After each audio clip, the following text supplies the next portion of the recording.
6 डिसेंबर 1956 या दिवशी लाखो कोटी बहुजनांचं छत्र हरवलं. ज्याने सर्व जगाशी लढून आम्हाला माणूस म्हणून जगण्याचा अधिकार दिला, तो आमचा देव आज अनंतात विलीन झाला. 5 डिसेंबरची ती रात्र. कोणाला माहित होतं या रात्री बाबासाहेब आम्हाला कायमचं सोडून जातील.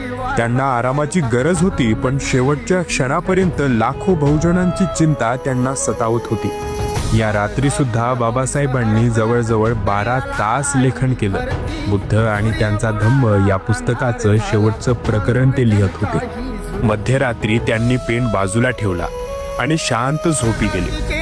त्यांच्या चोहीकडे एक पवित्र शांत स्थिरता होती, जणू एखाद्या महासागराने शांत स्वरूप धारण केले. 6 डिसेंबरची ती पहाट. माईसाहेब उठल्या. बाबासाहेब शांतच. त्यांच्या कपाळावर हात ठेवला. शरीर एकदम थंडगार पडलं होतं. माईसाहेबांचे हात कापू लागले. त्या खूप घाबरल्या. त्यांचा आवाजही स्पष्ट निघत नव्हता. अचानक त्या जोर जोराने रडू लागल्या आणि बाबासाहेब जाण्याची बातमी थोड्याच वेळात डॉक्टर बाबासाहेब आंबेडकर यांच्या परिनिर्वाण झाले आहे. मुंबईत मिल बंद पडल्या. चाळीत माळ्यात झोपड्यातून रडण्याचा आवाज येऊ लागला.